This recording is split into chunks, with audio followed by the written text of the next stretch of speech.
The day Brightwell Enterprises collapsed began with a simple misunderstanding. Xavier Cole, billionaire CEO of the industry's leading cybersecurity firm, walked into their lobby dressed in understated luxury, without fanfare or entourage. Receptionist Ashley Monroe took one look at his black skin and designer casual wear before dismissing him as someone who didn't belong. "Deliveries in the back," she smirked, as security guards gripped his arms. Mark Reynolds, executive vice president, recognized Xavier immediately but said nothing, allowing the humiliation to unfold. As Xavier was escorted out, his expression remained unreadable, betraying none of the calculated response already forming in his mind. By afternoon, Brightwell's stock would begin its freefall. By month's end, the company would cease to exist. Xavier Cole didn't believe in revenge. He believed in consequences. Just before we get back to it, I'd love to know where you're watching from today. And if you're enjoying these stories, make sure you're subscribed because tomorrow's special episode is one you definitely don't want to miss. Morning light spilled through the towering glass facade of Brightwell Enterprises, casting long shadows across the pristine marble lobby. Xavier Cole adjusted the sleeve of his charcoal cashmere sweater as he stood across the street, studying the building that housed one of the most promising cybersecurity startups in the country. The 38-story structure gleamed like a monument to wealth and innovation, its sleek architecture a testament to Brightwell's meteoric rise in the tech industry. Xavier wasn't one for dramatic entrances. Despite being the founder and CEO of Cole Innovations, a tech empire worth billions that specialized in cutting-edge cybersecurity software, AI integration, and financial security platforms, he preferred to conduct his preliminary assessments without fanfare. This wasn't vanity. It was strategy. "Are you sure about going in alone?" Jacob, his chief of security, had asked that morning. "I can have a team ready in 20 minutes. Xavier had merely smiled. The best way to understand a company's culture is to see how they treat people when they don't know they're being watched. Now, standing outside Brightwell's headquarters, Xavier adjusted his Patek Philippe watch, a subtle display of wealth that most wouldn't recognize unless they knew what to look for. His attire was intentionally understated. The cashmere sweater, tailored slacks, and handcrafted Italian leather shoes spoke of quiet affluence rather than ostentatious wealth. No cufflinks flashing with diamonds, no designer logos screaming for attention. Just clean lines and perfect fit, the hallmarks of true luxury. A crowd of employees streamed through the revolving doors, their movements hurried by the Monday morning rush. Xavier observed a pattern forming. A tall white man in a navy suit approached the entrance, and heads turned. Smiles brightened. Security nodded deferentially, and the receptionist visibly straightened her posture. The man wasn't wearing a badge, clearly not an employee, yet he was treated with immediate respect. Interesting, Xavier thought. He crossed the street with purposeful strides, joining the flow of people entering the building. The immediate change in atmosphere was palpable. Where others had received welcoming nods, Xavier felt side glances. A security guard's gaze lingered a beat too long. A young executive clutched her purse tighter as he walked past. The lobby itself was a showcase of modern corporate design, all white marble, polished steel, and abstract art pieces that probably cost more than what most employees made in a year. A security desk flanked the left side, while the reception area dominated the center of the space. Behind it sat a young woman with perfectly coiffed blonde hair and a practiced smile that didn't reach her eyes. Ashley Monroe was in her element. As Brightwell's front desk gatekeeper, she wielded surprising power for someone so junior in the corporate hierarchy. She determined who got through and who got the runaround. As Xavier approached, she was scrolling through her phone, ignoring a young intern who stood awkwardly at her desk. "Excuse me," the intern said timidly. "Can you tell me where the Miller conference is being held?" Ashley rolled her eyes dramatically, not bothering to look up from her phone.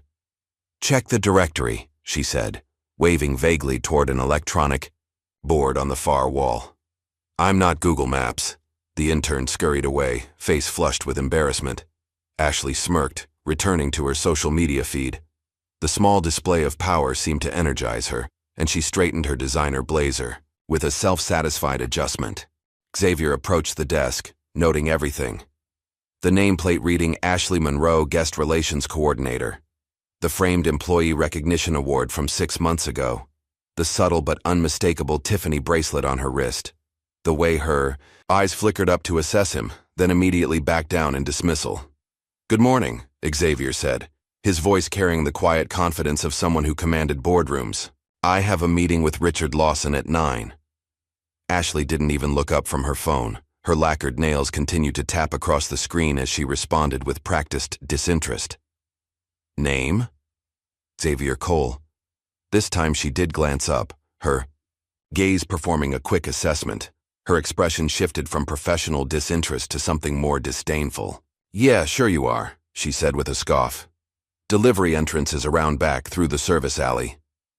She returned to her phone, conversation clearly over in her mind. Xavier remained still, his expression unchanged despite the dismissal. He'd encountered this before, the assumption that he couldn't possibly be who he claimed to be. Not with his skin color. Not in this building. "I'm not delivering anything," he clarified, his tone remaining even. "If you check the executive calendar, you'll find I have a 9 o'clock meeting with Richard regarding the potential partnership between Brightwell and Cole Innovations." Ashley sighed with exaggerated patience. She set her phone down and made a show of typing something into her computer, though Xavier noted her fingers weren't actually pressing the keys that would access the calendar system. "Nope," she said, popping the P with unprofessional flair. "Nothing under Cole or Xavier. No meetings with Richard until 10. She leaned forward, lowering her voice to a stage whisper. "Look, I don't know what you're trying to pull, but Mr. Lawson doesn't take unscheduled meetings, especially not with people who—" She paused, eyes sliding over his attire before continuing. "Might be wasting his time. So maybe you should leave." The tightening around Xavier's eyes was the only indication that her words had registered. He reached into his pocket for his phone, intending to call Richard directly, when Ashley's hand shot out, grabbing his forearm with surprising force. "Sir?" she said, voice suddenly louder, clearly intended to draw attention. "I've already told you there's no meeting. You need to leave." Her grip tightened on his arm as she stood, attempting to physically guide him toward the exit. The movement caught the attention of nearby employees. Conversations paused as heads turned toward the commotion. Xavier remained perfectly still, neither pulling away nor escalating the situation. His gaze dropped to where her hand clutched his sleeve, then lifted to meet her eyes directly. "Take your hand off me," he said quietly. The words carried no threat, but there was something in his tone, a depth of authority, that made Ashley's fingers loosen reflexively. She recovered quickly, face flushing with embarrassment at being momentarily cowed. Dropping her hand, she raised her voice further. "Security, we have a situation." Employees in the lobby had stopped pretending not to watch. Some smirked. Others looked uncomfortable but remained silent. A young woman on the mezzanine level above paused at the railing, her expression troubled as she observed the scene unfolding below. "Is there a problem?" A deep voice cut through the tension. 2 security guards approached, both large men with stern expressions and hands resting near their tasers. "This gentleman," Ashley emphasized the word mockingly, "is refusing to leave, after being informed he has no appointment." The security guards flanked Xavier, their positioning strategic. One slightly behind, the other directly in front, creating a barrier between him and the reception desk. "Sir," the lead guard said firmly, "I need you to step outside." Xavier's expression remained impassive. "There seems to be a misunderstanding. I have a scheduled meeting with Richard Lawson to discuss the potential acquisition of—" "Sir," the guard interrupted, hand now gripping Xavier's upper arm. "We can continue this conversation outside." The second guard moved closer, creating a wall of intimidation. "Step outside before we have to escort you out." Throughout the lobby, the audience had grown. Employees lingered by the elevators, coffee cups suspended midway to lips as they watched the drama unfold. Ashley stood behind her desk, arms crossed over her chest, a satisfied smirk playing at the corners of her mouth. "These guys never know their place," she whispered to a nearby coworker, just loud enough for Xavier to hear. The grip on Xavier's arm tightened painfully as the guard began steering him toward the exit.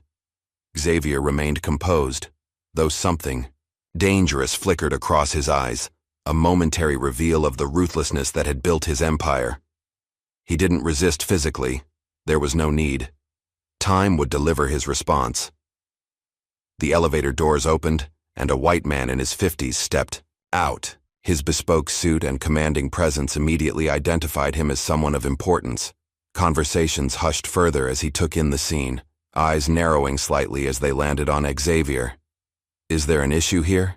the man asked, his voice carrying the unmistakable tone of someone accustomed to being obeyed. Ashley's demeanor shifted instantly, her posture straightening as she addressed him with forced brightness. "No problem at all, Mr. Reynolds. Just someone trying to talk his way into a meeting that doesn't exist." Mark Reynolds, Executive Vice President of Operations at Brightwell, studied Xavier with cool appraisal. There was a flicker of recognition in his eyes, brief but unmistakable. He knew exactly who Xavier Cole was. Yet instead of intervening, he simply nodded toward the security guards.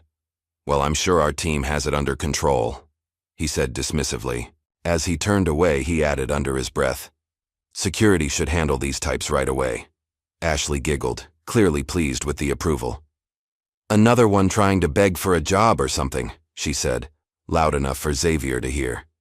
Mark chuckled in response, a sound bereft of genuine humor. "Some people just don't know how things work in places like this." He cast one last look at Xavier, an assessing gaze that revealed he absolutely recognized him, before strolling toward another set of elevators, leaving the situation to unfold. Without his intervention, Xavier locked eyes with Mark briefly. It was a silent exchange that lasted only seconds, but in it was a promise, cold, calculated, and absolute. Mark was the first to look away, his stride faltering slightly before he disappeared into the executive elevator. The security guard's grip hadn't loosened. "Last chance to walk out on your own," he warned, tugging Xavier toward the revolving doors.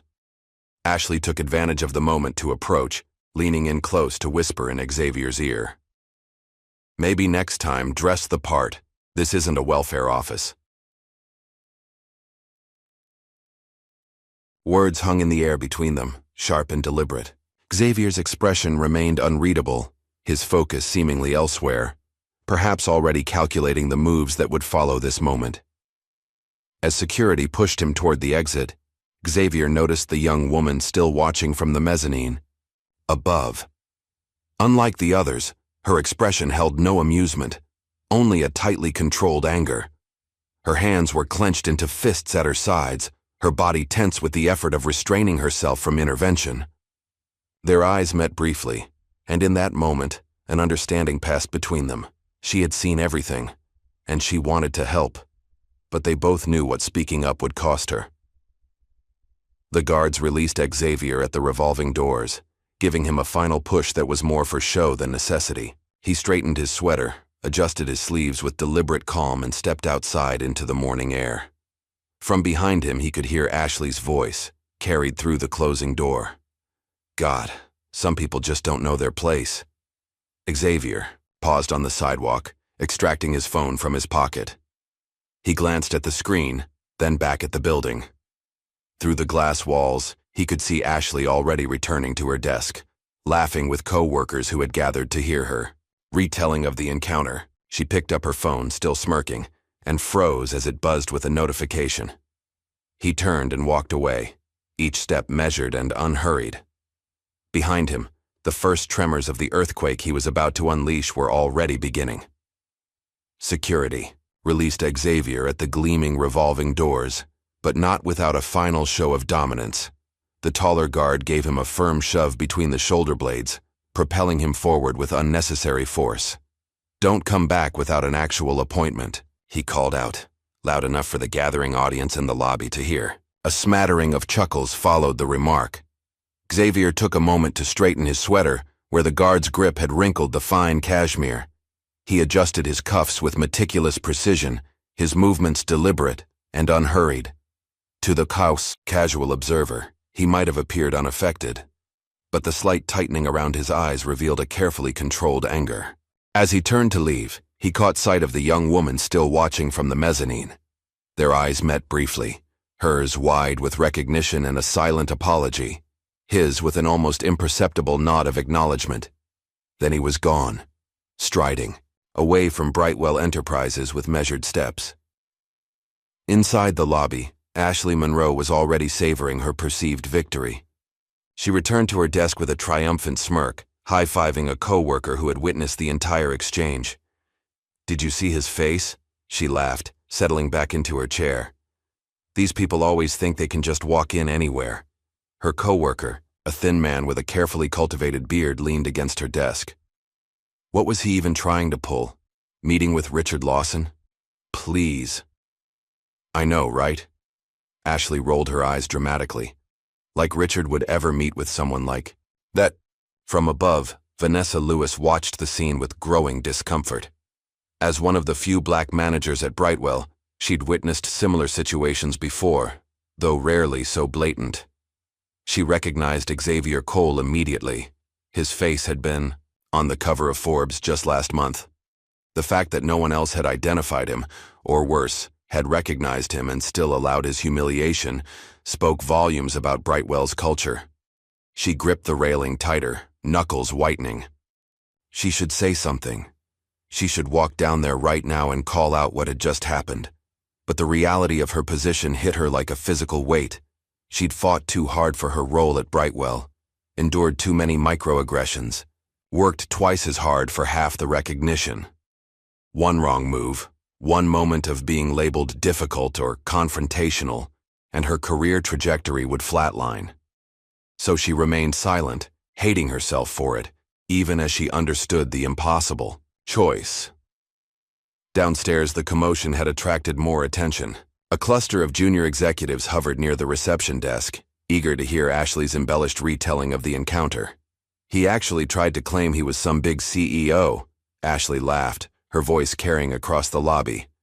I mean, come on, if you're going to lie, at least make it believable. What did security do? Asked a young woman from accounting. Ashley mimicked a shoving motion with glee. Practically threw him out on his ass. God, the look on his face. From the executive elevator, Mark Reynolds re-emerged, now accompanied by two other senior managers. He paused, catching the tail end of Ashley's performance, and approached the reception desk with slow, deliberate steps. Quite the excitement this morning, he remarked, his voice carrying just enough authority to silence the chatter immediately. Ashley straightened, her expression shifting to professional deference. Just doing my job, Mr. Reynolds. Keeping out the riffraff.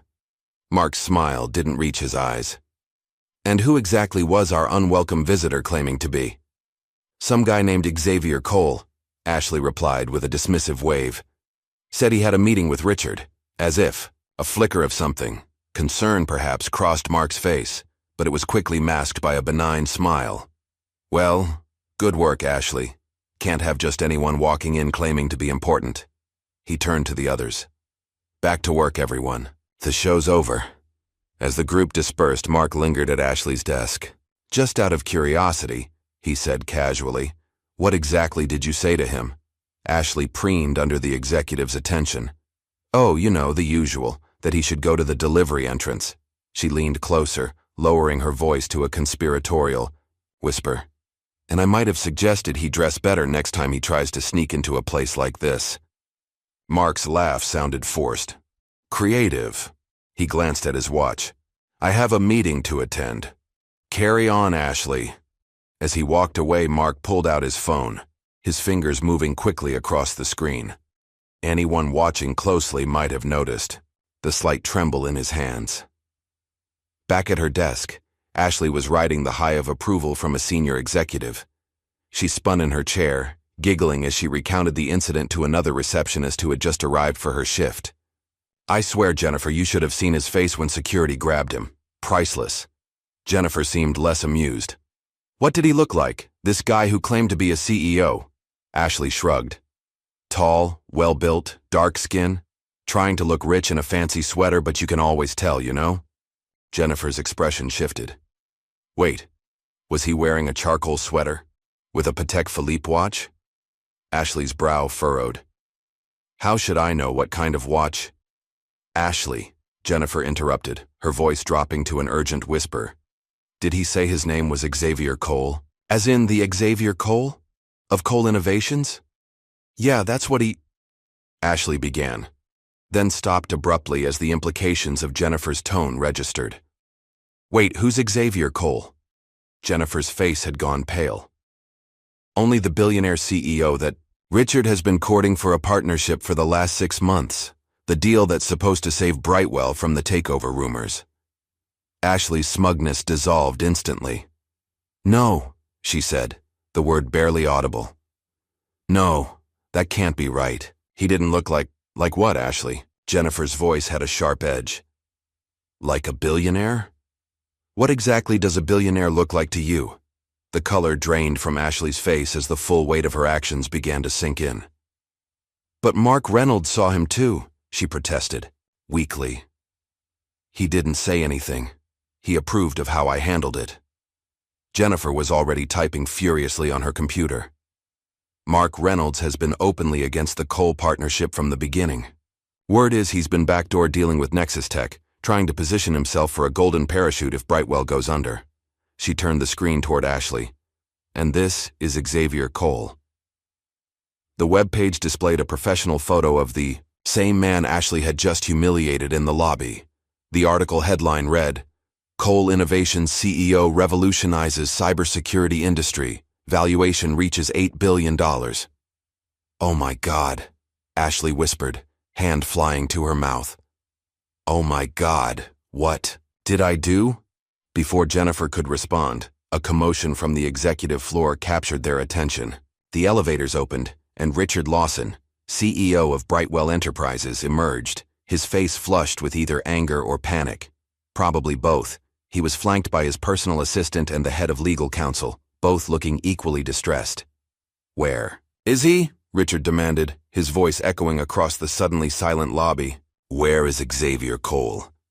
Ashley sank lower in her chair, trying to make herself invisible. It didn't work. Ashley, Richard bellowed, striding toward the reception desk.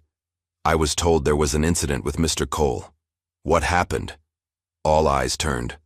To Ashley, who sat frozen, her earlier confidence evaporated. I didn't think he was really... You didn't think? Richard's voice dropped to a dangerous whisper. Do you have any idea what you've done? From the mezzanine, Vanessa Lewis watched the unfolding chaos with a mixture of vindication and concern. She'd been right about Xavier Cole's identity, and now everyone knew it. But she also understood that this disaster would have ripple effects through the entire company, potentially affecting her own position. Her phone vibrated in her pocket. She glanced at the screen, not recognizing the number. She answered tentatively. Is this Vanessa Lewis? The voice was deep, measured, and somehow familiar. Yes. Who is this? My name is Xavier Cole. I believe you witnessed what happened in the lobby today. Vanessa's breath caught. Mr. Cole, I'm so sorry about what happened. I should have intervened. I should have... You were the only one who wanted to, Xavier interrupted gently. I saw it in your face. You wanted to speak up, but couldn't risk your position. I understand that calculation better than most. Vanessa moved to a quieter corner, away from the chaos below. How did you get my number? I make it my business to know the key players in any company I consider partnering with, Xavier replied. Your work on the neural network security protocol is impressive. You're being underutilized at Brightwell. Vanessa was momentarily speechless. Xavier Cole had researched her work? Mr. Cole, about what happened, I'd like to meet with you, he said, cutting off her apology. Not at Brightwell. Tomorrow morning, 8 a.m., the Emerson Hotel restaurant. Yes, of course, Vanessa stammered. Good. And Ms. Lewis? What happened today wasn't just about me. It was about a culture that permitting it to happen. Remember that. The line went dead, leaving Vanessa staring at her phone in disbelief. Below her, the lobby had erupted into frantic activity. Richard was on his phone, gesticulating wildly while his assistant attempted to calm him. The legal counsel was already drafting something on his tablet. And Ashley? Ashley sat at her desk utterly still as the storm swirled around her. Vanessa's attention was drawn to Mark Reynolds, who stood apart from the chaos, his expression unreadable as he watched the fallout of his deliberate inaction. Their eyes met across the distance, and in that moment, Vanessa knew that the power dynamics at Brightwell were about to be irrevocably altered. In his sleek black Bentley, Xavier Cole sat quietly as his driver navigated through city traffic. He scrolled through the detailed profiles of Brightwell's key executives on his tablet, information gathered months ago in preparation for the potential partnership. His finger paused over Mark Reynolds's file, lingering on notes about the man's resistance to the Cole Innovations deal and his connections to competing firms. Xavier's phone pinged with a message from his assistant. Legal team assembled and waiting. For your instructions, he typed a brief response. Proceed as discussed. Full termination of all potential agreements with Brightwell. Activate contingency plan Delta. Leaning back against the leather seat, Xavier gazed out at the city skyline. His expression remained calm, but his eyes held the calculated focus of a chess master visualizing the endgame many moves ahead. Where to, sir? His driver asked. The office, Xavier replied. There's been a change of plans. As the car accelerated smoothly into traffic, Xavier allowed himself a small, tight smile. The pieces were in motion. By the end of the day, the tremors would become an earthquake. By the end of the week, Brightwell Enterprises would understand exactly who they had disrespected, and by the end of the month, they would no longer exist. Back at Brightwell, Ashley's phone chimed with a company-wide email notification. With trembling fingers, she unlocked her screen to read the message. Urgent. All senior management report to conference room A immediately. Partnership emergency. Security footage attached. Ashley clicked on the attachment and watched in horror, as high-definition video showed her entire interaction with Xavier Cole from multiple angles, including her sneering comments, her physical grabbing of his arm, and the security guard's rough handling. The footage had no audio, but her expression and body language told the entire damning story. As she stared at the screen, another email arrived in her inbox. This one was addressed specifically to her. Ms. Monroe, your presence is required at an immediate disciplinary hearing. Please report to HR Conference Room C at 11 a.m. sharp. Human Resources Department, Brightwell Enterprises. The timestamp on the email was 10:55 a.m. She had 5 minutes. As Ashley rose from her desk on unsteady legs, a final email notification appeared. To all Brightwell employees, due to unforeseen circumstances, today's company update will be delayed. Please continue normal operations until further notice. Richard Lawson, CEO, Brightwell Enterprises. But there was nothing normal about the panic spreading through the building. As Ashley made her way to the HR department, she passed groups of employees, huddled in whispered conversation, their eyes following her with a mixture of curiosity and disdain. News traveled fast in corporate environments, and the story of how a receptionist had potentially tanked a multi-million-dollar partnership was spreading like wildfire. In the executive suite, Richard Lawson slammed his fist onto the conference table. How could this happen? How could we let this happen? Mark Reynolds maintained his composure, though beads of sweat had formed along his hairline. Richard, let's not overreact. Cole is a businessman. He'll get over a simple misunderstanding. Richard turned on him, eyes blazing. A simple misunderstanding? Our security guards physically manhandled a man worth billions. A man who controls the very technology we need to survive the quarter. He jabbed a finger at the frozen image on the conference room screen, showing Mark clearly witnessing the incident. And you recognized him. Don't deny it. I can see it in your face on the goddamn security footage. You recognized Xavier Cole and you said nothing. Mark's carefully constructed facade began to crack. I wasn't certain it was him.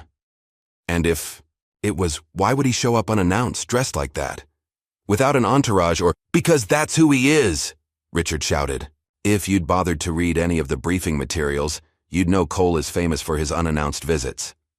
It's how he assesses company culture before finalizing deals. He collapsed into a chair, running shaking hands through his hair. This partnership was our lifeline, Mark. Without Cole's technology integration, we're dead in the water against Nexus Tech's new platform. As if summoned by the mention, Richard's phone buzzed with an incoming call. The caller ID displayed, James Harper, Nexus Tech CEO. Richard and Mark exchanged a look of pure dread. It had already begun. On the mezzanine level, Vanessa Lewis quietly gathered her personal items from her desk, slipping them into her purse. Her resignation letter, drafted months ago during a particularly demoralizing performance review where her innovations had been credited to a white male colleague, sat ready to send in her email drafts. She took one last look at the Brightwell logo mounted on the wall, then clicked send on the resignation email. Her calendar notification chimed softly, reminding her of tomorrow's breakfast meeting with Xavier Cole. Whatever happened next, she wouldn't be watching from the sidelines. The air inside Brightwell's executive boardroom crackled with tension. Richard Lawson paced back and forth, his expensive Italian loafers wearing an invisible path into the plush carpet. Every few seconds he checked his watch, then his phone, his movements becoming increasingly agitated with each passing minute. He should have been here 30 minutes ago, Richard muttered, loosening his tie as sweat beaded on his forehead. Where the hell is he? The other executives shifted uncomfortably in their leather chairs, exchanging nervous glances. The stakes of this meeting couldn't be higher. The partnership with Cole Innovations represented not just growth but survival for Brightwell. After losing ground to competitors for 3 consecutive quarters, this deal was their lifeline. Maybe. Traffic? Suggested Christina Wells, CFO, her voice lacking conviction. Richard shot her a withering look. Xavier Cole has a helicopter and 3 drivers. He doesn't get stuck in traffic. The room fell silent again, save for the rhythmic tapping of Richard's fingers against the polished mahogany table. The presentation they'd prepared, projections showing a 43% increase in market share with Cole's proprietary algorithms integrated into their systems, remained untouched on the screen. The double doors swung open and every head turned expectantly. But instead of Xavier Cole, Mark Reynolds strolled in, a smug smile playing at the corners of his mouth. He took his time settling into a chair, seemingly oblivious to the charged atmosphere. What did I miss? Mark asked, glancing around the table. Richard's jaw clenched. Nothing yet. We're still waiting for Cole. Mark checked his watch with exaggerated movement. Not very professional to be this late, is it? Christina shot him a sharp look. Mark, this isn't the time. Before Mark could respond, Richard's phone buzzed. He snatched it up, relief washing over his face as he read the screen. He's here. That's his team letting security know they've arrived. The tension in the room shifted from anxiety to anticipatory excitement. Executives straightened papers, adjusted ties, and put on their most professional expressions. This was the moment they'd been preparing for. The doors opened again. This time, a young assistant entered, her face pale. Sir, she said, her voice barely above a whisper. There's a situation. Richard frowned. What kind of situation? Xavier Cole is supposed to be... That's just it, sir. The assistant interrupted, holding out her phone. You need to see this. Richard took the phone, his expression morphing from confusion to horror as he read the screen. The color drained from his face in rapid succession, leaving him ashen and unsteady. No, he whispered, gripping the edge of the table for support. No, no, no. Christina leaned forward. Richard, what is it? Without speaking, Richard turned the phone so the others could see. On the screen was an email sent to every major tech publication in the country. The subject line read, Xavier Cole has left the building. What does that mean? Asked Thomas Byers, the head of development. Left what building? Ours, Richard said, his voice hollow. He was here. Xavier Cole was in our building this morning. Mark's smug expression faltered. That's impossible. We would have known if... He came alone. Unannounced. Richard's voice rose with each word. It's what he does before finalizing major partnerships. Assesses the company culture firsthand. His gaze hardened as it landed on Mark. And apparently, we failed the test. The silence that followed was deafening. Each executive mentally calculated what this meant for their careers, their stock options, their futures. There has to be some mistake, Christina finally said. We can fix this. Where's Xavier now? Richard shook his head, already moving toward the door. Gone. The email says he's terminating all partnership discussions with Brightwell, effective immediately. He paused at the threshold, turning back to face the stunned room. And if anyone's curious about why, there's a video being circulated along with the press release. Apparently, our front desk staff and security physically removed him from the building this morning. He stormed out, leaving behind a boardroom of executives frozen in disbelief. Mark Reynolds sat very still, his earlier confidence evaporated, replaced by the dawning realization of what was coming. Down in the lobby, Richard Lawson emerged from the elevator like a gathering storm. Employees scattered from his path as he marched toward the reception desk where Ashley was casually sipping coffee, completely unaware of the catastrophe she had unleashed. "Where's Xavier Cole?" Richard demanded, his voice carrying across the suddenly silent lobby. Ashley looked up, confusion written across her face. "Who?" The momentary blankness in her expression quickly shifted as realization dawned. Her eyes widened in horror as the pieces connected. Wait, the guy from earlier? Her voice had lost all its previous confidence, reduced to a trembling whisper. Richard's hands shook visibly as he planted them on her desk, leaning in until his face was inches from hers. "That guy is the owner of Cole Innovations, the man we were supposed to partner with, the deal that was going to save this company." Each sentence was delivered with increasing intensity. "Where is he?" Ashley's mouth opened and closed several times before she could form words. He left. Security. I thought he was... You thought?" Richard's voice cracked with strain. "It wasn't your job to think, Ashley. It was your job to check the goddamn appointment book." He straightened, running a hand through his hair, in agitation. "Get me security footage, now. I want to see exactly what happened."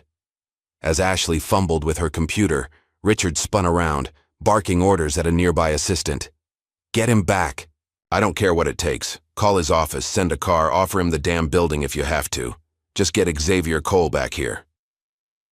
The lobby had become an audience to Ashley's downfall. Colleagues who had laughed along with her earlier now kept their distance, whispering behind cupped hands. The schadenfreude was palpable. The receptionist who had wielded her small power so carelessly was finally facing consequences. Mark Reynolds emerged from the elevator, deliberately slowing his pace as he approached. His composure had returned, though a slight sheen of sweat betrayed his nerves. "Richard," he said, his voice carrying fake concern. "Let's not overreact." So the receptionist was rude to a potential partner. It's unfortunate, but hardly the end of the world. Cole runs a business, he knows these things happen. Richard turned to face Mark, disbelief etched into his features. "Overreact? You still don't get it, do you? Xavier Cole doesn't need us. We need him. His neural integration algorithms are the only thing that could have given us an edge against Nexus Tech's new platform." Mark waved a dismissive hand. "Come on, it's not like he's going to sink us over this. It's just a PR issue. We'll send a gift basket, make a donation to some diversity charity and move on." Richard looked at Mark like he'd grown a second head. "You have no idea what you've done." "What I've done?" "I saw the security footage," Richard said, his voice dangerously low. "You were there. You recognized him. I could see it in your face. And you chose to say nothing." His finger jabbed into Mark's chest. "Why? Because you've been against this partnership from day one? Because you've been secretly courting Nexus Tech as a backup plan?" Mark's face hardened. "That's a serious accusation, Richard." "It's not an accusation. It's a fact. HR forwarded me your emails yesterday, the ones you've been sending from your personal account to James Harper." Richard's smile was cold. "You really should be more careful about using company Wi-Fi for your betrayals." The color drained from Mark's face. "Richard, I can explain." "Save it for the board," Richard snapped, turning away. "I have a company to save. If that's even possible now." Ashley Monroe sat frozen at her desk, the reality of her situation sinking in like ice water through her veins. "Wait," What? She whispered, more to herself than anyone around her. The revelation that she had not only insulted but physically removed a billionaire CEO, the very person whose partnership could save Brightwell, left her in a state of suspended shock. Her usual confidence had evaporated, replaced by a hollow pit in her stomach and trembling hands that couldn't even hold her coffee cup steady. Around her, the lobby had transformed into a nerve center of crisis management. Richard Lawson was shouting into his phone, his face flushed with desperation. "I don't care if he's in a meeting. This is an emergency. Tell Xavier Cole that Richard Lawson needs 5 minutes of his time. Just 5 minutes." Assistants scurried back and forth, carrying tablets with rapidly declining stock projections. Word was spreading fast. Cole Innovations had formally withdrawn from partnership discussions, and the market was already responding. "Get him back," Richard barked at an assistant. "Send a car.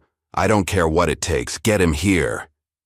The assistant, looking pale, nodded and rushed off, though everyone knew it was futile. The damage was done.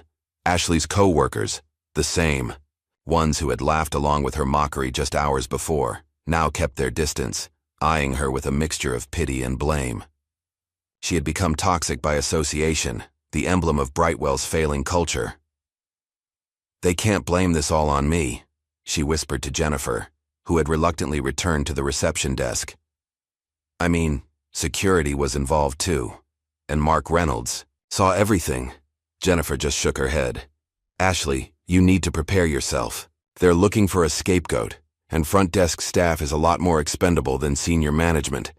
As if to confirm her words, a stern-faced woman from HR approached, security badge held prominently. "Ms. Monroe, I need you to come with me. Immediately." Ashley's legs felt like lead as she stood, her designer heels suddenly unsteady beneath her. Am I being fired?" The HR representative's face remained impassive. "We're conducting a full review of this morning's incident. Your presence is required in conference room C." As Ashley was led away, the whispers followed her like a shadow. On the mezzanine level, Vanessa Lewis watched the unfolding chaos with mixed emotions. Part of her felt vindicated. The casual racism and classism she'd witnessed daily at Brightwell was finally being exposed. Another part recognized that the company's implosion would affect everyone, including those who had played no part in today's disaster. Her phone vibrated with another text from Xavier Cole. "Decision made. Brightwell partnership terminated. Opportunity. Discussion tomorrow still stands." 8 a.m. Vanessa typed a quick confirmation, then returned to observing the pandemonium below. She noticed Mark Reynolds slipping away from the main commotion, his face set in grim determination as he headed toward his private office. The executive who had smirked at Xavier's humiliation now looked hunted, his usual swagger replaced by furtive glances.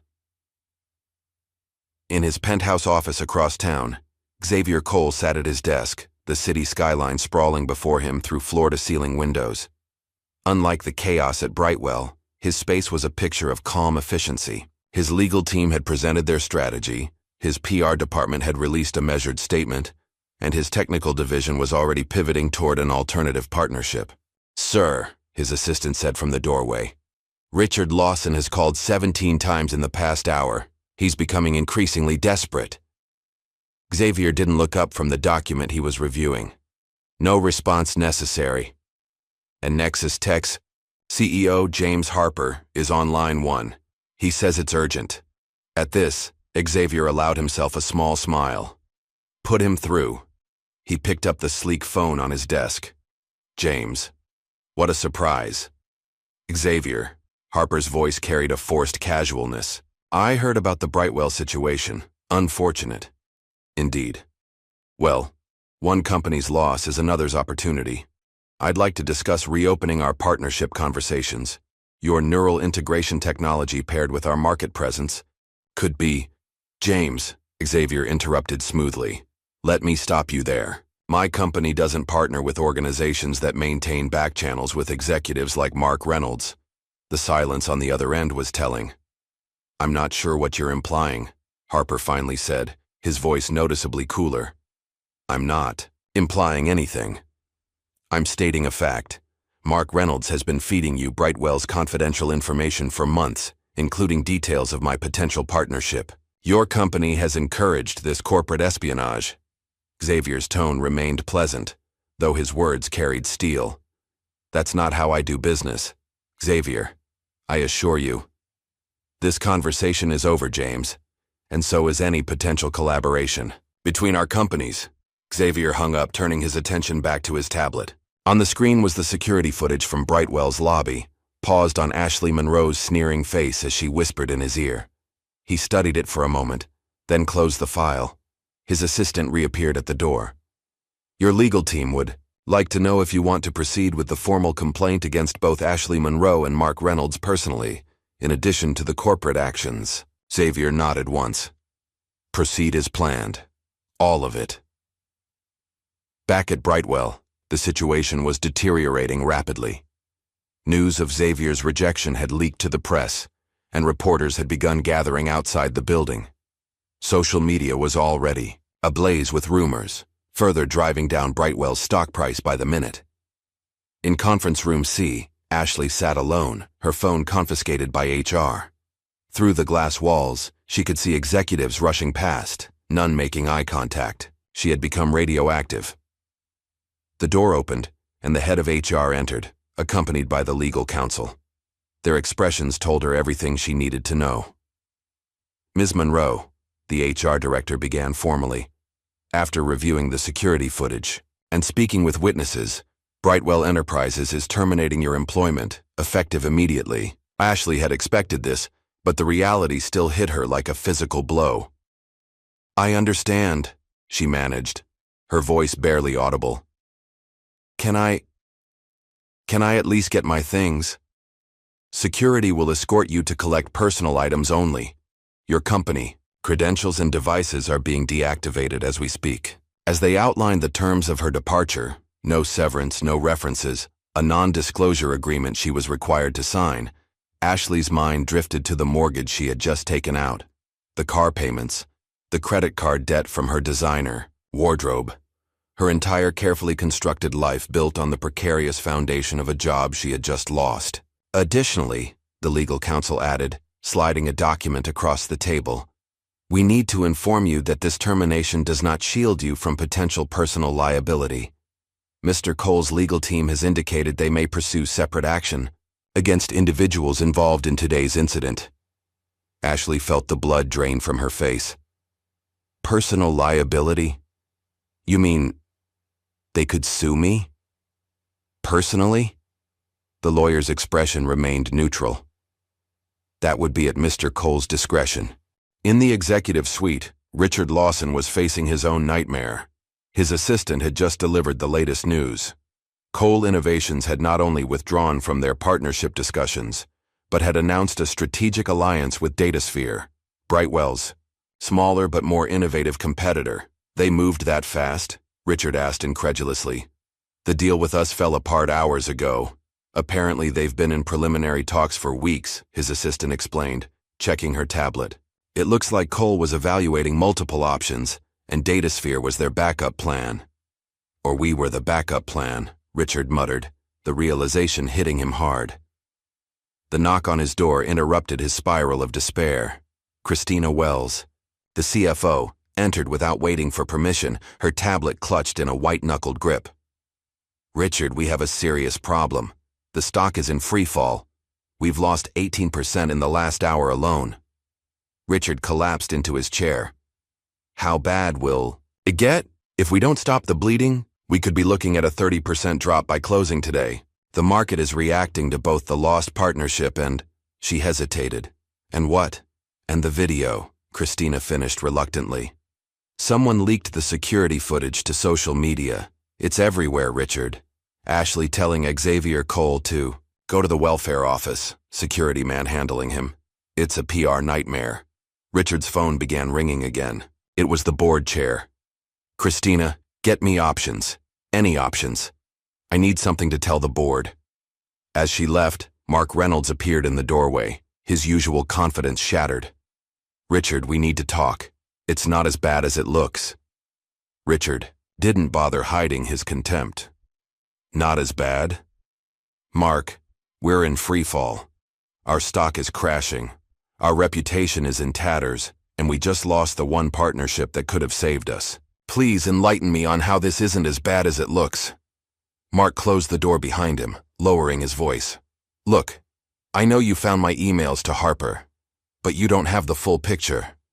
I was playing both sides, yes, but only to strengthen our bargaining position with Cole. Spare me, Richard snapped. The board meeting is in 20 minutes. You can explain your strategy to them. Mark's facade finally cracked. Richard, please. My stock options, my reputation. You can't do this to me after 15 years. Richard's laugh was bitter. I'm not doing anything to you, Mark. You did this to yourself. He gestured to the door. Now get out of my office. I have a company to try to save. Left alone, Richard stared out at the city skyline, the same view Xavier Cole had from his office across town. The parallel wasn't lost on him, but where Xavier's empire was thriving, Richard's was on the brink of collapse. His phone buzzed with a text from his wife. What's happening? CNN is showing footage of your company refusing entry to Xavier Cole. Call me. Richard closed his eyes, the full weight of the disaster crushing down on him. In a single morning, everything he'd built over 2 decades was crumbling, and there wasn't a damn thing he could do about it. At Xavier's office, his senior team had gathered for a debriefing. The mood was professional, but tinged with satisfaction. Datasphere is ecstatic, reported his chief strategy officer. They're prepared to move forward immediately with the integration plans. Good, Xavier nodded. And Brightwell? His chief financial officer consulted her tablet. Their stock is down 22% and still falling. Early projections suggest they'll lose at least 3 major clients by end of week, and without our neural integration, they have no competitive edge against Nexus Tech's new platform. Sir, his PR director interjected, social media is overwhelmingly supportive of your position. The security footage has gone viral, with most commentators condemning Brightwell's culture. Xavier took this all in silently, his expression revealing nothing of his inner thoughts. When he finally spoke, his voice was measured and calm. This was never about revenge, he said, looking around the table at his executive team. What happened this morning was a symptom of a disease that's far too common in our industry. We're simply allowing the natural consequences to unfold. He rose from his chair, signaling the end of the meeting. Now, I have a breakfast appointment to prepare for. Tomorrow morning, 8 a.m. As his team filed out, Xavier turned to gaze at the city below. In the reflection of the glass, he could see his own expression, not of triumph or satisfaction, but of quiet resolution. This was just the beginning. The boardroom at Brightwell. Enterprises had transformed from a place of power to a war room of crisis management. Richard Lawson stood at the head of the table, his suit jacket discarded, sleeves rolled up, and tie loosened as he faced the grim-faced board members. Digital displays around the room showed real-time stock ticker information, each updating with increasingly alarming numbers. 26%, announced Christina Wells, her voice tight with stress as she refreshed her tablet. We're now down 26% and still falling. The board chair, Elizabeth Hamilton, a steel-haired woman in her 60s who had navigated multiple market crashes in her career, looked more concerned than Richard had ever seen her. Walk us through exactly what happened, Richard. No corporate speak, no sugarcoating. Richard ran a hand through his disheveled hair. Xavier Cole came to our offices this morning for an unannounced preliminary visit, something he's known to do before finalizing major partnerships. Our receptionist failed to recognize him, treated him with blatant disrespect, and had security physically remove him from the building. Failed to recognize him? Repeated Thomas Byers, a board member. The man's face has been on the cover of every business magazine in the last year. It gets worse, Richard continued, his voice strained. Mark Reynolds was there. He recognized Cole and chose to say nothing. Instead, he encouraged the situation. All eyes turned to Mark, who sat at the far end of the table, physically distanced from the others. His usual confident demeanor had vanished, replaced by a defensive posture and darting eyes. That's an exaggeration, Mark protested weakly. I arrived at the tail end of the interaction. I wasn't sure it was him. We have the security footage, Mark, Richard cut in sharply. He nodded to an assistant who pressed a button, and the large screen at the end of the room displayed the damning video. The board watched in horrified silence as the scene unfolded. Ashley's contemptuous dismissal, the security guard's rough handling, and most damaging of all, Mark Reynolds clearly recognizing Xavier, then walking away with a smirk after making his "handle these types" comment. When the video ended, the room remained silent for several painful seconds. "I was playing devil's advocate," Mark finally said, his voice hollow, testing to see how he'd respond to adversity. Elizabeth Hamilton's laugh was cold and sharp. "Save it for your wrongful termination lawsuit, Mark. You'll need better excuses than that." Before Mark could respond, the boardroom door burst open. A pale-faced assistant rushed in, clutching a tablet. "Sir, Cole's legal team is on the line. They're terminating all partnership discussions, effective immediately." Though they'd all known this was coming, hearing it confirmed sent a fresh wave of panic through the room. Richard took the tablet with shaking hands, putting the call on speaker. "This is Richard Lawson. I understand your position, but I'm requesting an opportunity to meet with Mr. Cole personally." "What happened today, Mr. Lawson?" The crisp voice of Xavier's chief counsel interrupted. "My client has made his decision final. Cole Innovations hereby terminates all partnership negotiations with Brightwell Enterprises, citing irreconcilable ethical differences in corporate culture." "We can address those concerns," Richard pleaded, aware of how desperate he sounded. "We've already terminated the employees involved. Additionally," the lawyer continued as if Richard hadn't spoken, "Mr. Cole has instructed me to inform you that Cole Innovations will be issuing a press statement within the hour, clarifying that the termination of this potential partnership is due to Brightwell's demonstrated failure to maintain a respectful and inclusive corporate environment. Good day." The line went dead, leaving Richard staring at the tablet in disbelief. "That's it then," Elizabeth said quietly. "The Cole deal is dead." Christina's tablet chimed with another alert. "And our stock just dropped another 3 points on that news. We're approaching 30% down." Richard placed the tablet on the table with deliberate care, as though it might shatter under pressure. "It gets worse. Without Cole's neural integration technology, our platform can't compete with Nexus Tech's new release next quarter. We'll find another partner," suggested one board member half-heartedly. Richard shook his head. "Cole's algorithms are proprietary and years ahead of the competition. There is no other partner." Elizabeth Hamilton surveyed the room, her gaze finally settling on Mark Reynolds.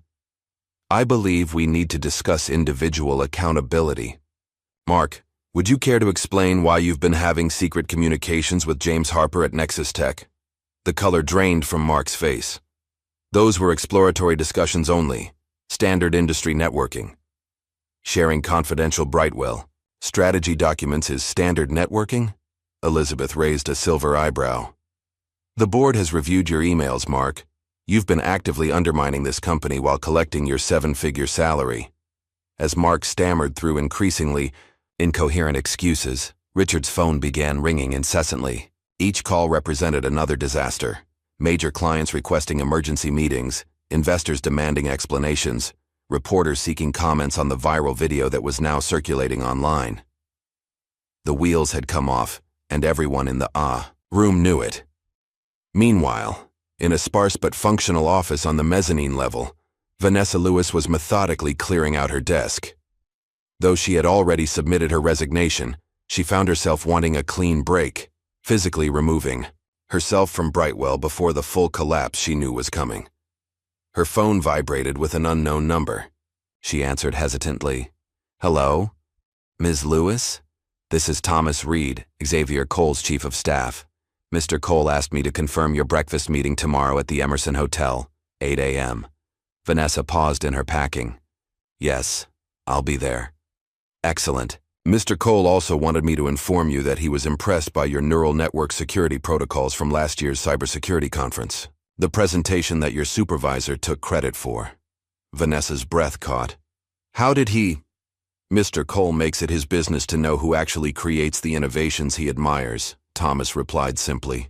"He's looking forward to discussing potential opportunities with you tomorrow." As she ended the call, Vanessa noticed Ashley being escorted down the hallway by security, the former receptionist's face blotchy with tears as she clutched a small box of personal items. Their eyes met briefly. Ashley's pleading, Vanessa's impassive. There was no satisfaction in watching another woman's downfall, even one who had participated in the systemic problems at Brightwell. This wasn't about revenge.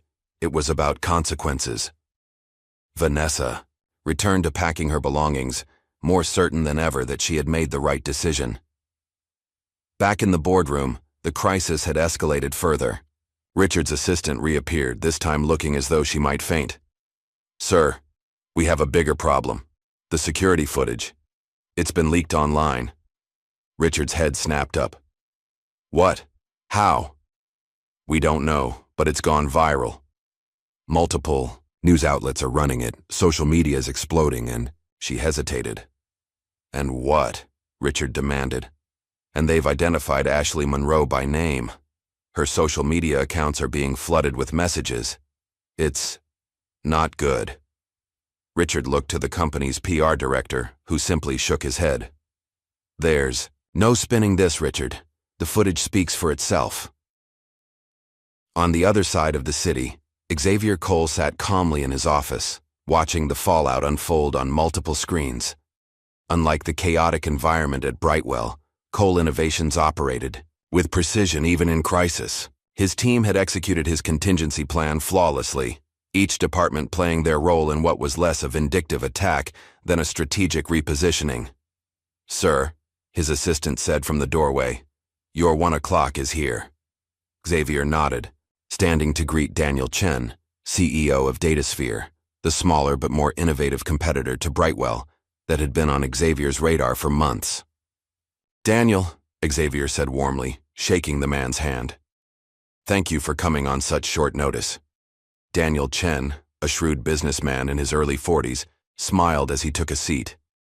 "When Xavier Cole calls, you make time. Though I admit, I was surprised given your negotiations with Brightwell." "Those discussions have been terminated," Xavier replied simply. Daniel nodded, unsurprised. "I saw the video. Unfortunate situation." "Indeed. However, it clarified some concerns I'd had about Brightwell's culture." Xavier pressed a button, and a holographic display appeared between them, showing technical specifications. "I believe DataSphere's approach to quantum encryption aligns better with our neural integration framework." Daniel leaned forward, studying the display with keen interest. "We've been developing this architecture for 3 years, but we lacked the processing power your algorithms could provide." "Then perhaps we have the foundation for a mutually beneficial partnership," Xavier suggested. As they delved into technical discussions, Xavier's phone buzzed with an update. Brightwell's stock had now fallen 32%, triggering circuit breakers to temporarily halt trading. The dominoes were falling exactly as he had anticipated. Back at Brightwell, Ashley Monroe sat alone in her car, in the parking garage, hands gripping the steering wheel though the engine remained off. Her phone continued to vibrate with notifications, hundreds of messages flooding her social media accounts, most of them scathing. The personal items she'd been allowed to collect sat in a pathetic pile on the passenger seat. A coffee mug, some photographs, a small plant. Everything else, her company laptop, security badge, even the awards she'd received for excellence in client relations, had been confiscated. 7 years at Brightwell ended in a matter of hours. Her phone rang with her mother's ringtone. With trembling fingers, she answered, "Mom?" "Ashley, what's going on? Your sister just called me. She said you're all over the internet. Something about you being racist to some important man?" Ashley closed her eyes, feeling the tears start again. "It's complicated, Mom. I messed up really bad." "Well, fix it," her mother said, as if it were that simple. "Apologize or whatever you need to do." "I don't think an apology is going to fix this," Ashley whispered, opening her eyes to check her phone notifications. The messages were getting worse. People had found her address. Her LinkedIn profile was being flooded with comments. Someone had even contacted her landlord. As she sat there, paralyzed by the magnitude of what was happening, A new email appeared on her screen. The sender, Xavier Coles. Legal team. The subject line, Notice of Intent to File Suit. With shaking hands, she opened it, reading the formal legal language that informed her of Xavier Coles' intent to pursue personal charges against her for harassment, defamation, and discriminatory behavior. The phone slipped from her fingers, clattering to the floor of her car as the full weight of her situation crashed down upon her. This wasn't just about losing her job. Her entire life was unraveling. By the following morning, Brightwell Enterprises was in free fall. News vans lined the street outside their headquarters, reporters clutching microphones as they delivered live updates against the backdrop of the once prestigious building. The company's stock had plunged over 40% since trading resumed, wiping out billions in market value overnight. Inside, the atmosphere was apocalyptic. Employees huddled in small groups, whispering anxiously about layoffs and severance packages. The executive floor had become a revolving door of emergency meetings, each bringing worse news than the last. Richard Lawson hadn't left the building. His rumpled suit and shadowed eyes testament to a sleepless night spent trying to salvage the unsalvageable. He sat now in his office, phone pressed to his ear, as he pleaded with Brightwell's largest client. "James, we've been partners for 12 years, he said, desperation creeping into his voice. "This situation with Cole doesn't affect our ability to deliver on our contract." The reply was brief and devastating. Richard's face fell as he listened. "I understand," he finally said, his voice hollow. "Yes, the termination clause requires 30 days' notice. We'll begin the transition immediately." He ended the call and dropped his phone onto the desk, staring blankly at the wall. Christina Wells entered without knocking, her usual polished appearance showing signs of strain. "That was Meridian Financial?" Richard nodded silently. "How bad?" "They're invoking the ethics clause to terminate our contract early," Richard said, his voice barely above a whisper. 12 years gone, and they're not alone. We've lost Arlington Systems and NextCore already." Christina sank into a chair. "That's 60% of our client base." 67, actually, Richard corrected. "And the others are just waiting for their legal teams to find the fastest way out of their contracts." The reality was stark. Brightwell was bleeding out. Without clients, without the Cole partnership, and with their stock in freefall, the company that had taken Richard 20 years to build was collapsing in real time. His phone buzzed with a text from the board chair. "Emergency board meeting, 1 p.m. Discussing options, including Chapter 11. Bankruptcy." The word he hadn't allowed himself to say aloud was now staring him in the face. Richard closed his eyes, feeling the weight of 300 employees' livelihoods on his shoulders.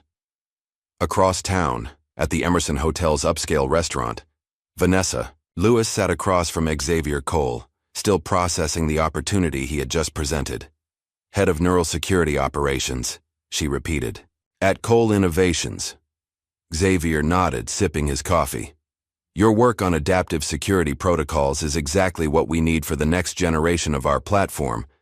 I've been following your research since that conference in Toronto. The one where my supervisor took credit for my presentation," Vanessa said, the old bitterness seeping into her voice. "Yes," Xavier confirmed, though I knew immediately who the actual innovator was. "Mark Reynolds lacks the technical depth to have developed those algorithms." Vanessa studied him carefully. "Why me, Mr. Cole? Is this because I witnessed what happened yesterday?" Xavier set down his cup. "Call me Xavier. And no, this isn't about yesterday, at least not entirely. I've had my eye on you for some time, Ms. Lewis. Your talents are wasted at Brightwell, buried under layers of mediocre management and corporate politics. So this isn't about revenge?" Xavier's expression remained calm.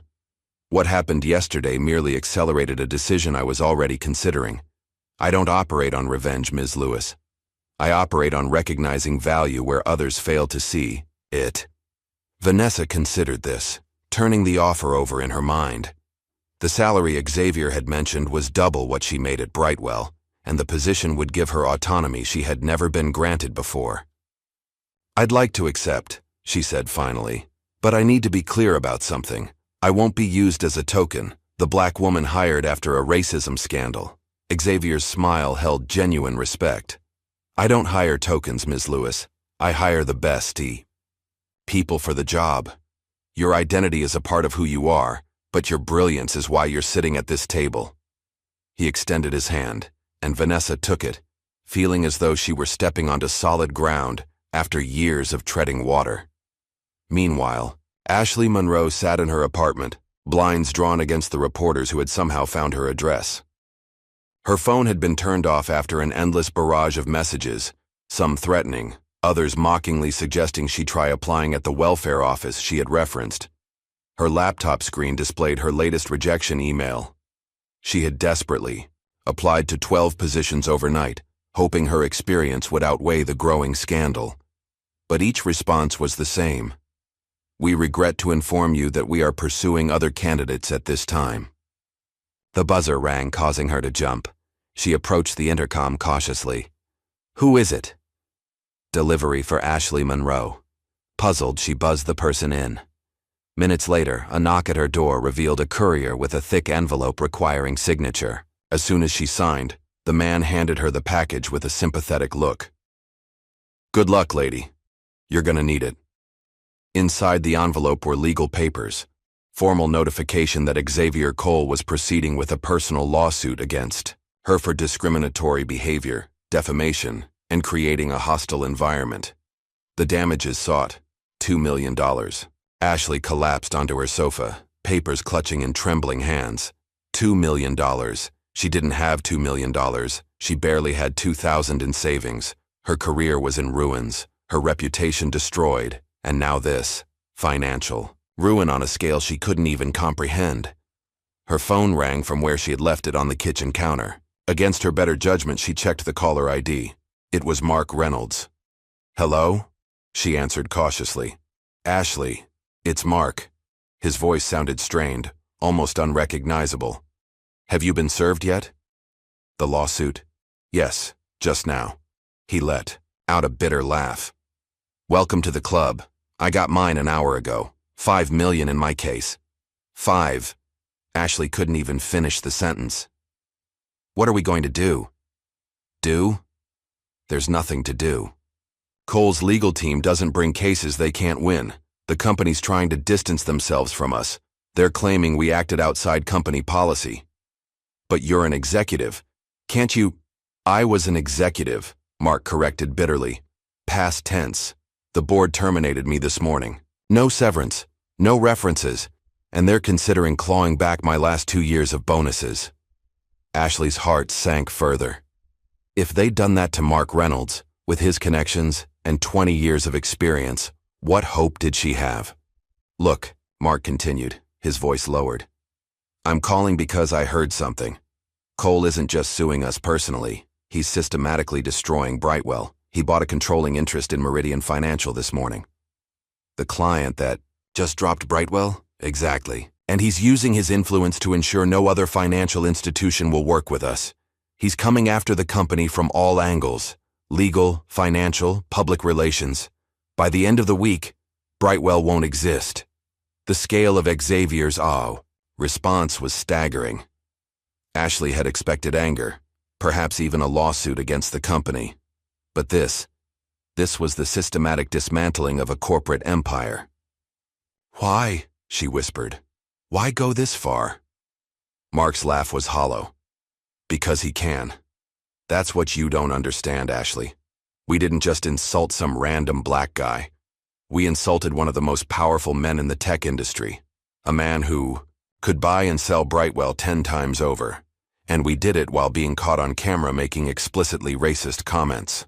After hanging up, Ashley opened her laptop and, against her better judgment, checked the news. The headlines confirmed everything Mark had said. Cole Innovations announces partnership with Datasphere.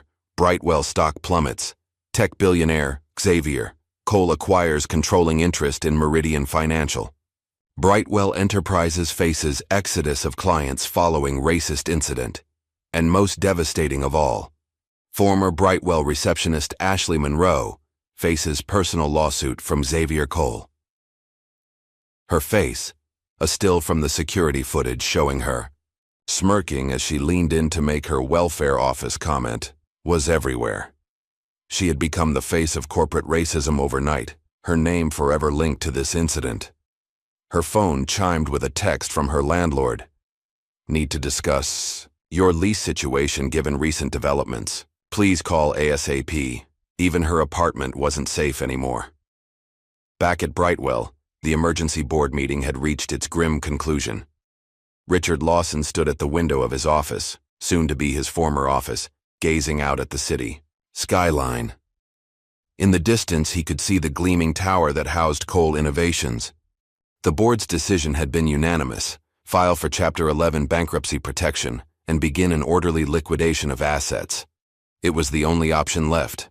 With major clients terminating contracts, investors fleeing, and no partnership to salvage, their technological gap, Brightwell was finished. His phone rang, the board chair following up on their meeting. "Elizabeth," he answered, his voice empty of emotion. "Richard, I've just received another update." "I thought you should hear it from me first," Elizabeth said, her usual steely tone softened with something like pity. "Cole Innovations has just announced an acquisition of DataSphere, with immediate integration of their quantum encryption platform." Richard closed his eyes. The final nail in the coffin. The deal that should have been Brightwell's was now strengthening their competitor. "I understand. There's more," Elizabeth continued reluctantly. "The SEC has opened a preliminary investigation into Mark's communications with Nexus Tech. They're looking at potential corporate espionage charges." Federal investigation. The words hung in the air, unspoken but deafening. This wasn't just about Brightwell's collapse anymore. This was about potential criminal charges. "Thank you for letting me know," Richard said mechanically.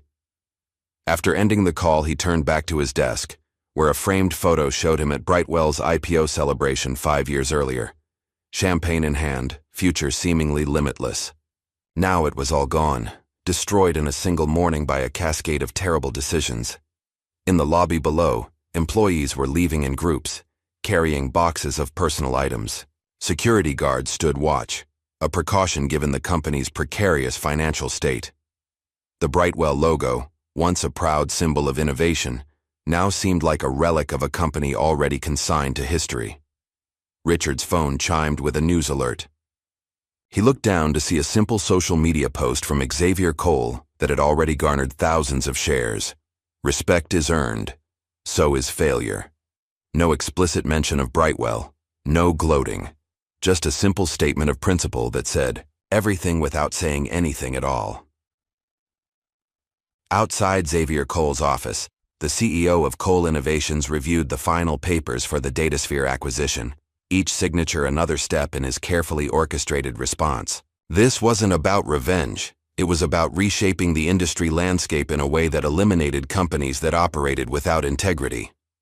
"Sir," his assistant said from the doorway, "Vanessa Lewis has accepted the position. She'll be starting next Monday." Xavier nodded, satisfied. "Good. And the Brightwell building?" "Our real estate division has submitted a preliminary offer. Given their financial situation, we expect they'll accept quickly." Another piece falling into place. Where Brightwell had stood, something new would rise, something built on different principles. Xavier returned to the window, gazing out at the city that had shaped him. The confrontation at Brightwell's lobby hadn't just been about one receptionist's bias or one executive's deliberate blindness. It had been about an entire corporate culture that enabled such behavior, a culture that was now facing its natural conclusion, and in its place, Xavier would build something better. 3 weeks had passed since the incident at Brightwell Enterprises, but the aftershocks continued to reverberate through the tech industry. What had begun as a humiliating encounter in a corporate lobby had cascaded into the complete dismantling of a once formidable company.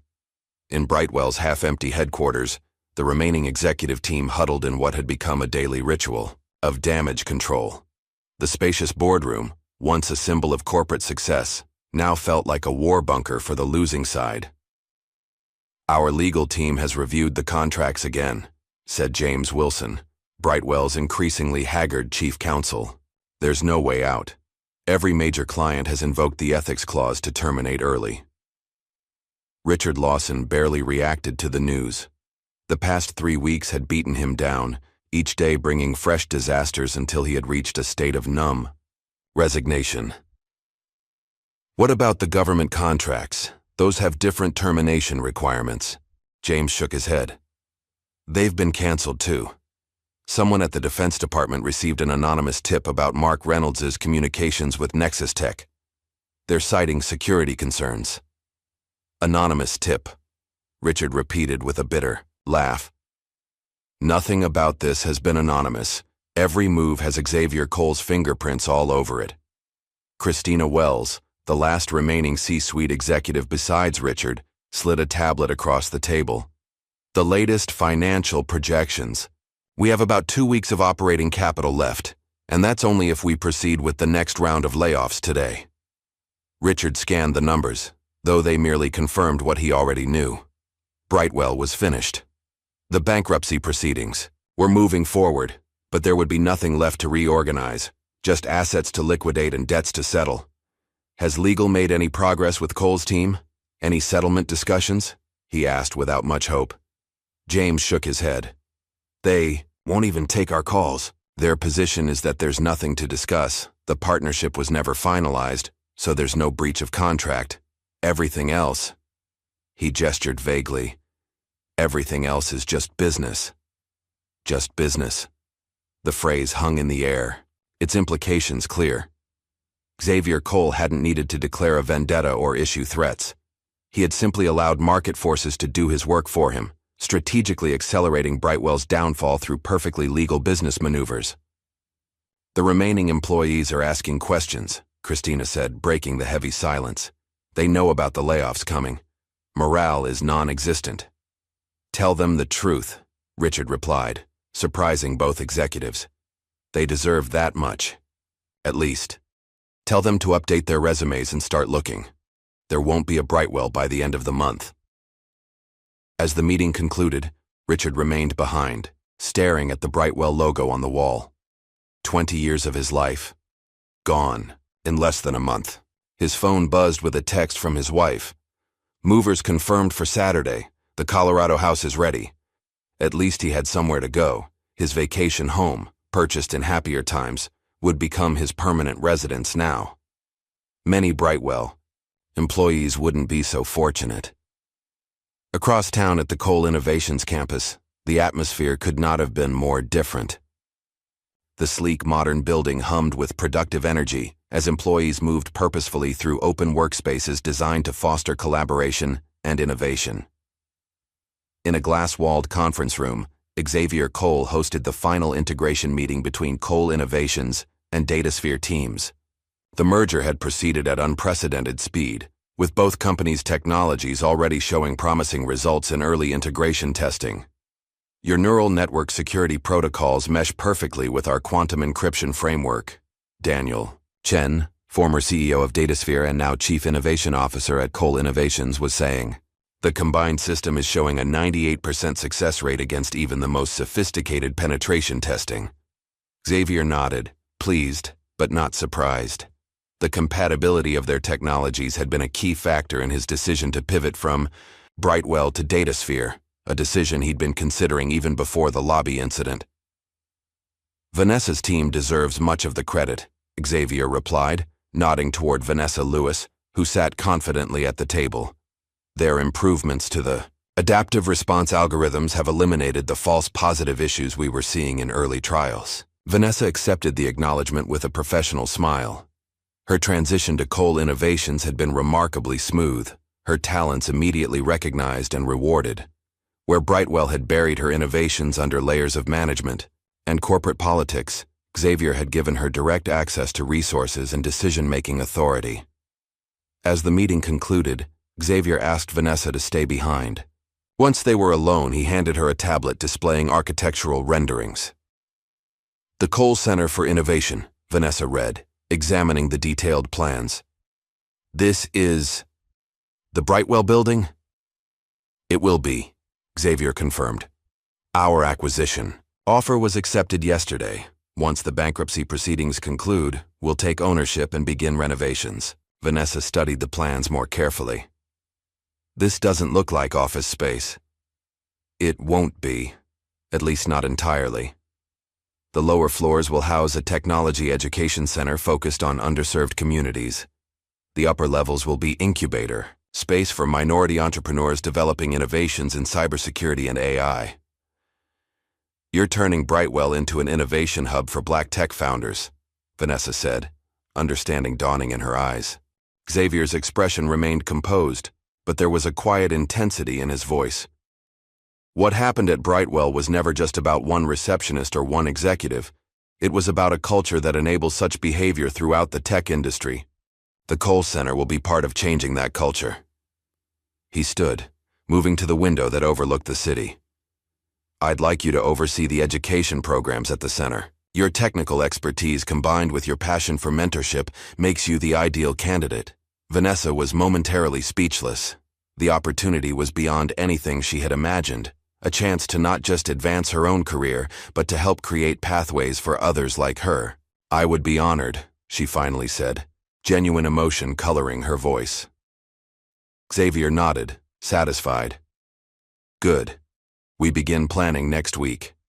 In a modest apartment across town, Ashley Monroe sat surrounded by moving boxes, her once pristine space, now a chaotic reflection of her unraveling life. Her phone, a new number after the harassment became unbearable, rang with her mother's ringtone. Yes, Mom, she answered tiredly. Ashley, did you see the news?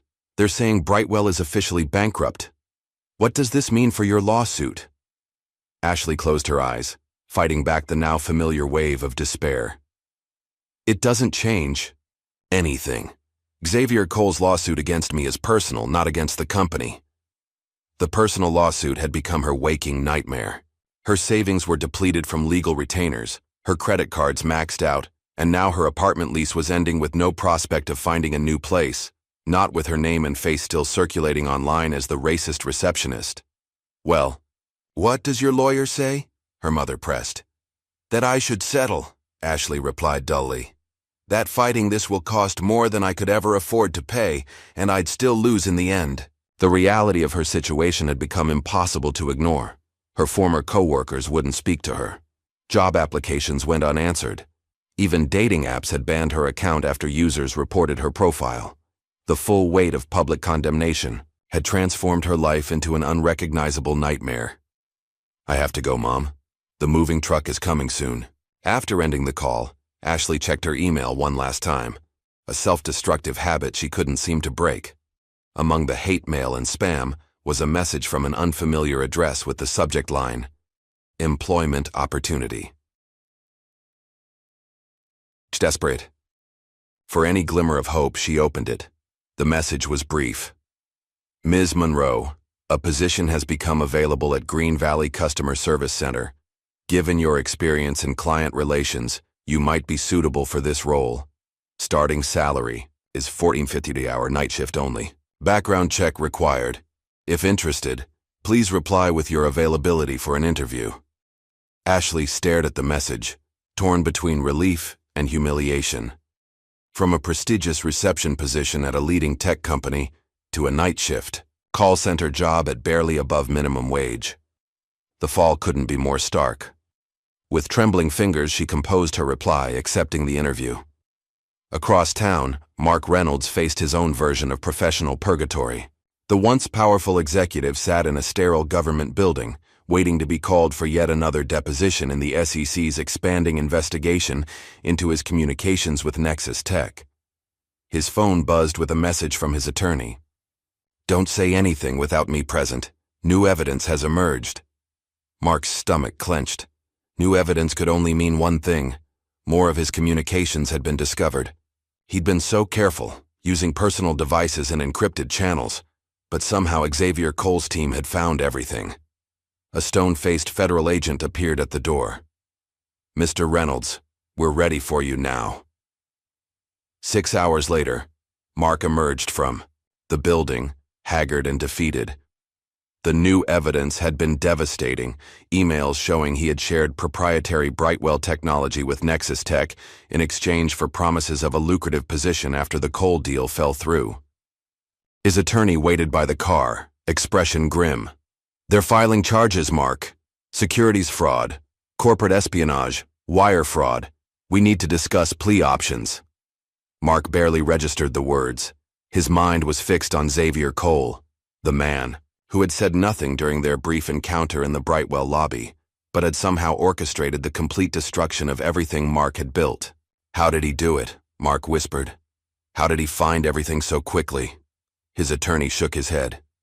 "Cole's cybersecurity team is the best in the world, Mark. Finding your encrypted emails was probably child's play for them." That night, as Mark sat alone in his empty house, his wife having left when the scandal broke, his phone chimed with a news alert. "Cole Innovations acquires Brightwell Building, announces Technology Center for Minority Entrepreneurs."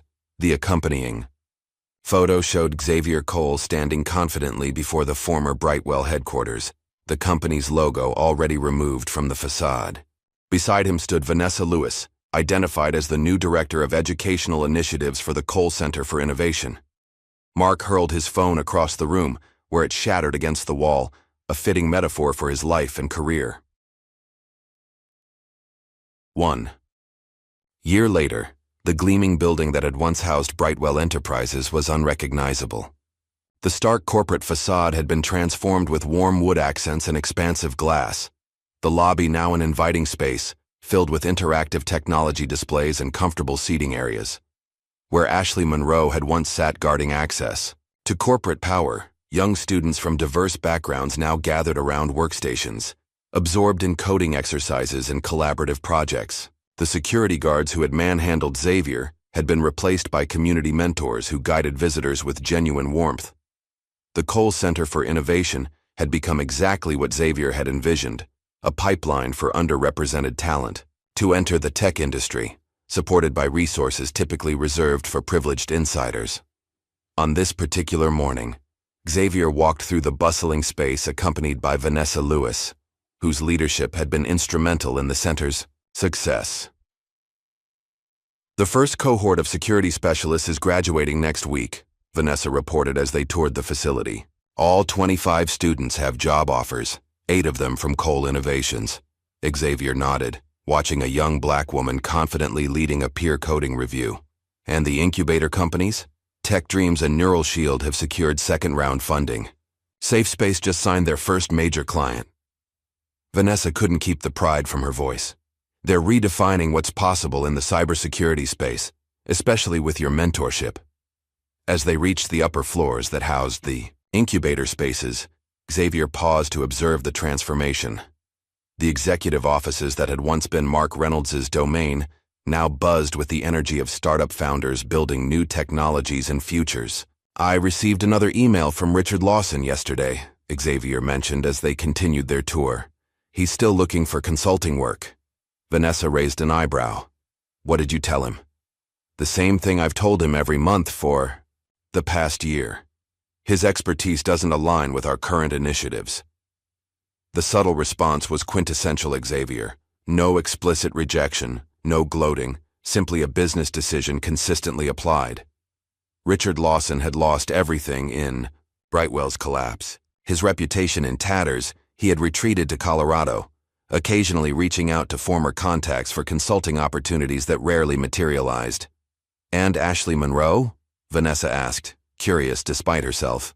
"Still at the call center, in Green Valley," Xavier replied. "The lawsuit was settled 6 months ago. A public apology and community service requirement rather than financial penalties. The settlement had been carefully calibrated, not to destroy Ashley completely, but to ensure consequences proportional to her actions." The former receptionist now worked night shifts handling customer service calls, frequently facing the same dismissive treatment she had once dispensed so casually. "You know she applied for our administrative support program last month," Vanessa mentioned. Xavier showed no surprise. "Yes. Her application was considered like any other and found wanting. Again, no vindictiveness, just the natural consequences of actions and choices playing out over time." As they reached the center's community space, they found a group of teenage girls engaged in an animated discussion of neural network architecture. Seeing Xavier, they fell silent momentarily before one brave young woman approached. "Mr. Cole, can I ask you something?" she said, her voice gaining confidence as she spoke. "Everyone talks about how you built Cole Innovations from nothing, but what was the hardest part? What was the biggest obstacle?" Xavier considered the question thoughtfully. The assembled students waited, notebooks and tablets ready to record whatever wisdom he might share. "The biggest obstacle," he said finally, "wasn't technological or financial. It was the persistent underestimation I faced, people who couldn't see past their preconceptions to recognize capability." He glanced around the room, making eye contact with each student. "But underestimation can become your greatest advantage. When people don't see you coming, they don't prepare for your arrival. Remember that."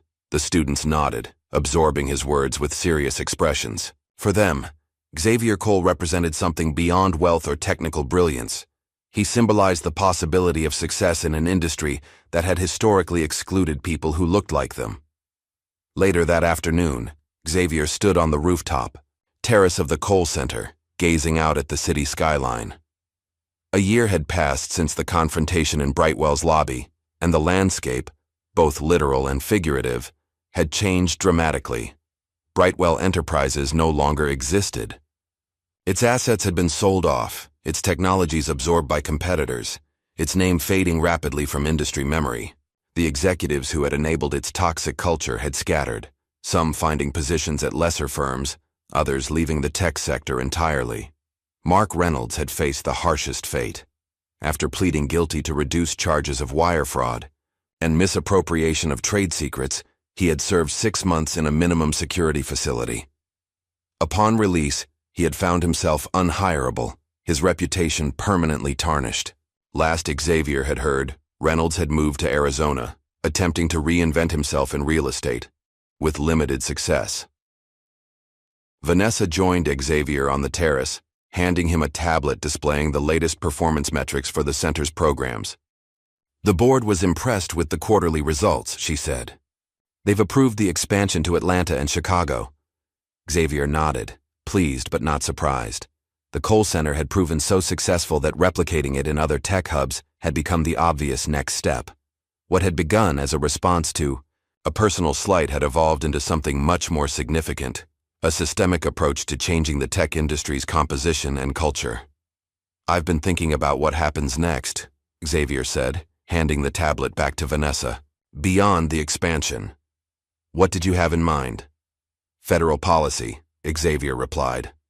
"The tech sector's diversity problems won't be solved by private initiatives alone. We need regulatory frameworks that create accountability." Vanessa's eyes widened slightly. "That's a much bigger battlefield." "Indeed, one where the opposition will be more systemic, more entrenched." Xavier's expression remained calm, but his eyes held the same calculated focus that had guided Brightwell's dismantling. "I've been invited to speak at the National Technology Policy Forum next month. The Secretary of Commerce will be present."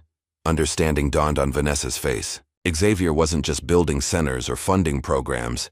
He was positioning himself to influence industry-wide policy changes. "The center will need strong leadership if I'm going to be spending more time in Washington," Xavier continued, turning to face her directly. "I'd like you to take on the role of executive director, overseeing all locations." For the second time in their relationship, Vanessa found herself momentarily speechless. The promotion would place her among the most influential Black women in the tech sector, with resources and authority to drive meaningful change. "I would be honored," she said finally, echoing her response from a year earlier but with even greater conviction. As the sun began to set, casting golden light across the city, Xavier's phone chimed with a message. It was from his chief of staff, confirming his attendance at the upcoming technology gala, where he would receive the Innovation Impact Award, the industry's highest honor for contributions to both technology and social good. The irony wasn't lost on him.